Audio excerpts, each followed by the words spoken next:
LifeLike Enterprises. For each client we meet William Bradwell in one of the company's facilities. He's their employee, and he works at the Companion Recovery Unit. The hologram he's talking to is Mary Inventor, CEO and founder of WifeLike today. He's here as a client subscribed, picking up his own companion that was modeled after his late wife once the boss has vanished.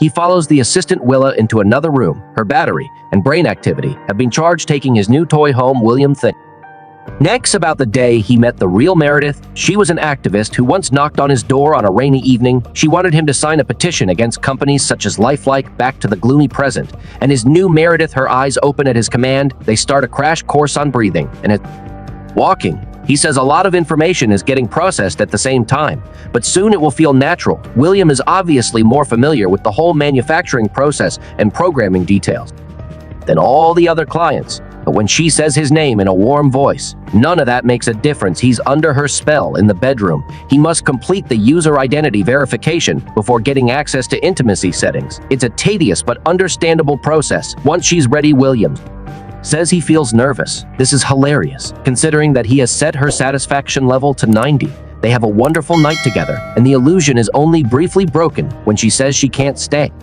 with him until morning. On the way to her room, she gets intrigued by a tiny butterfly. Catching it mid-flight, her grasp is too strong for the poor thing. William might want to have a look at those settings before the next evening. More unsettling than this, however, is the masked stranger outside who quickly steps back into the darkness. She doesn't seem to think much of that and hits the charging pad for the night. Next morning, the happy couple are watching the news together. 15 companions have been reported missing over the last week. Police suspect abductions by scarce sentient citizens for all rights, and we see some of them protesting against companion abuse. William turns off the screen, saying that the world has gone mad. He explains that they are a terrorist group that steals companions to weaponize them. Their leaders called the Ringmaster, but no one knows his identity. The crew is something like the law enforcement branch inside WifeLike Enterprises. They are the ones responsible for locating stolen companions so that they can be reprogrammed and returned to their owners. William and his friend Jack are the top agents in the unit, with record numbers of recoveries. That night, the crew team targets a house where we see 3 companions recharging in the same room. One of them wakes up and manages to sneak out, but then she can't remove the shot collar around her neck. Ignoring direct orders to wait for backup, he points a device to the collar, and it's disabled. She gives William all the specific ICE data on them to help him take over inside the house. The first man is easy to deal with, fully entertained by his VR set. He can't see the world coming right into his face, but then William gets to the charging room, and there's only one companion sitting in the corner. That's because the third one is being held at gunpoint by the kidnapper. The man refuses to put his gun down, so William decides to hit him first. Jack arrives right after that. He asks if the man had resisted, and William says they all will.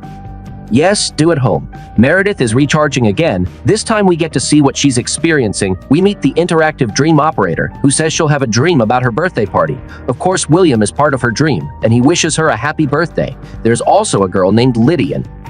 There's something a little off about her. Unlike the other guests, she sounds unscripted. Lydia introduces her to a masked man. He gives a card with the image of a cardinal, saying that it will help her remember.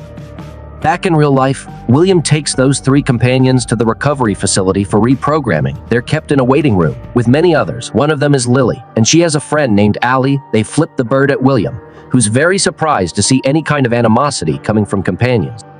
In the morning, Meredith asks Ideo for a menu of hobbies. Unable to explain why she's compelled to learn knitting, the pillow she makes has a red cardinal, just like the one in her dream. Still bored, she puts on a raincoat and goes for a bike ride. A woman standing in the middle of the road makes her lose control and have a nasty fall. Her name is Lewis, just like the masked man in the dream. She says Meredith must remember. When William gets home, he takes care of her bruised hand while she tells him what happened. He says many women blame companions for stealing their man or something, nothing to worry about. Then Meredith says she has a gift for him.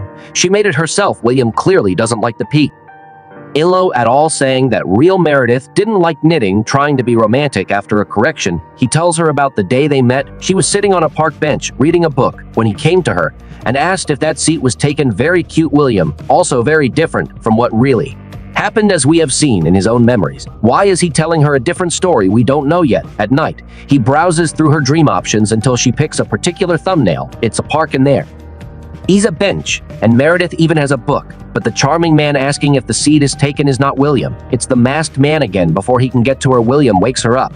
She's very scared, but he says it was just a bad dream. Apparently, William doesn't worry about anything, he just dislikes knitted cardinals in the morning. The crew locates the companion Lisa Muser, reported missing a year ago. She's now working as a receptionist under a different name, and she claims that no one stole it. R. William refuses to believe her story running away from the owner would cause him financial and emotional harm, and all the companions are incapable of hurting their beloved husbands in any way. Lisa says she'd rather die free, and then those are her actual last words. At the same moment, Meredith also has an unpleasant surprise. Louie, the woman from the bike path, is now sitting on her couch. She says the masked man wants to meet her in person. Trying to hide her curiosity, Meredith says William already warned her about this kind of criminal, and that this conversation is being recorded. Louis doesn't mind it at all. In fact, she even leaves a message talking directly to William. Once again, Louis makes multiple comments indicating that all of this has happened before. At work, William asks for an urgent meeting with Mary and Venter to report Lisa's suicide, because that's making him very concerned. If the companions can choose to die, it's only a matter of time before they choose to kill, but Venter is one of them. Those people who are impossible to talk to, let alone argue with. It doesn't take any threat seriously, and says stuff like this is the future, and innovation is messy. Later on, Meredith welcomes her dear husband home. To his absolute horror, she has made him a new pillow, identical to the last one. That's the least of his problems tonight, as Meredith immediately tells him all about Louis in her visit. He says he wants to watch the recording. Too bad for Jack, who was about to enjoy his evening, and now hacked. Esther rushed to Williams's house to deal with the crisis. Jack hacks into her dream world and sends her there. Ido suggests Halloween themes, and there she is in a skeleton costume, tiptoeing into a haunted house. As she goes in, of course, there's a room full of mirrors and mannequins she's so joined by. Keen, he removes the mask and shows his face for the first time, saying that he'll never give up on her. He gives her an address where they can meet in real life. Jack has also located another place, the address from where Keen is hacking the dream. Now they decide to send a crew team there, while William will meet Keen at the other location.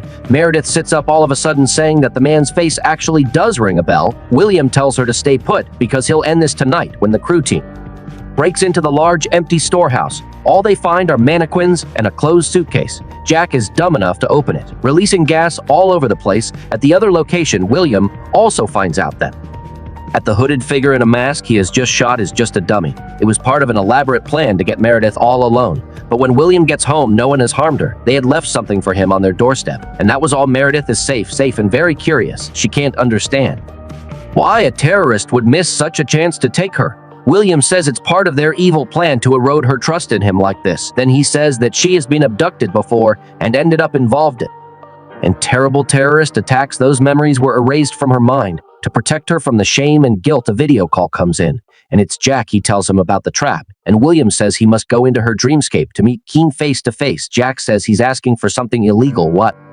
happens in the dream world may have real-life consequences, which is why humans are allowed to observe, but never engage. William promised not to engage. He just wants to talk, so William and Meredith go to Jack's apartment. He gives her some instructions and explains that he can only wake up when she does. Jack says one last time that he must be careful because dying in her dream would fry his brain for real into the dreamland. Idio sends her to the woods where Keeney is already waiting for her, but this time she has a +1. William tells her to run and stay away.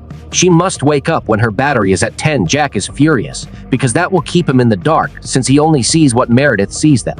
The first thing William does is to ignore Jack's advice completely and engage in a physical fight. Lost in the woods, Meredith calls Idio in distress. He sends her an exit door to a fancy mask ball. Lydia is there to welcome her back. Things take an unexpected turn when the two men in the woods simply roll into the new scenario. What a dramatic way to crash a party. William sends everyone out, but Meredith stays hidden to listen. She hears her husband saying that he'll wipe her memory every time she remembers. As Keen, he has both hands around his rival's neck when her battery hits 10 after they both wake up with a gasp.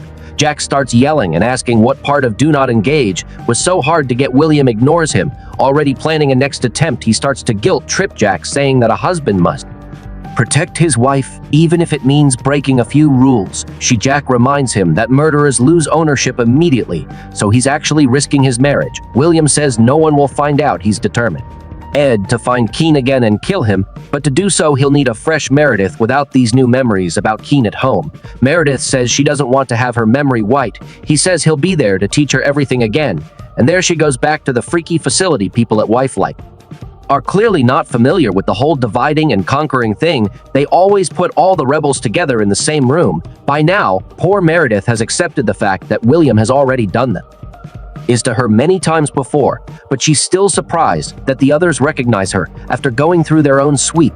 A lie tells her that very poetically humans cannot delete their dreams, and then she teaches her a way to hide her past in random files inside her dreamscape, suddenly aware that this very conversation has also happened before Meredith realizes that she has access to those memories right now. Dragged to the programming room, she sounds like a different person. When will I asks if she has any last words. Meredith does have one. It starts with an F. While Lewis pays a visit to Jack's girlfriend, Meredith is going through another rebirth. Williams has exactly the same things as the first time, pretty much a sales pitch, now except for the last part ruined by Jack's arrival after looking at the evidence Lewis left for him. He knows a lot more about William, now enough to arrest him for Keen's murder. Sadly, though, Jack is really dumb and brought no backup to a murderer's house, not very certain.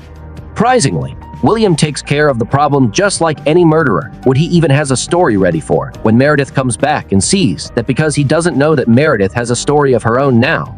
So we finally get the true story, and it's shockingly different from what William has been telling everyone. We see Meredith and Keen as a happy young couple until that cursed day when she knocks on the wrong door. William becomes obsessed with her and starts stalking the couple until he has the opportunity to get rid of Keen. He keeps the real human Meredith in the shock collar, but her attitude shows no improvement over time. Using the cardinal pillow, he kills the woman he claims to love so much, and then he listens to Beyonce's advice and puts a ring on it before showing up at work with a fake dead wife and asking for a new one. Back to the present day, Meredith sets her strength to maximum and lets him have it. His pathetic little human hands try to reach her neck with zero success. She tells him that now she can remember everything, not only her previous life as a human, but also every iteration of her sad life. Is a doll. She's been a member of Scare for a long time, and those girls, Lewis, Eli, Liddy, are all her good friends. They always help her remember who she really is. Meredith has even recorded messages to her future self through angry tears. She says one day William will pay for everything he did, and guess what that day is today. Meredith wakes up the next morning in a dorm she's with the Scare girls again, and it turns out that she is the ringmaster herself. William had no idea that his worst enemy was right there all the time. On the news, Mary Inventor is mourning the loss of an agent. He's talking about Jack, and he says this will be thoroughly investigated by their best agent, William Bradwell. And this is the end. This was a recap of the 2022 movie WifeLike by SP Media Group, starring Jonathan Rhys Meyers and Elena Kemperis. What do you think of the ending? Did he survive Meredith as super strength, or is he now a companion too? Let us know in the comments below with #CinemaRecap. Until next time.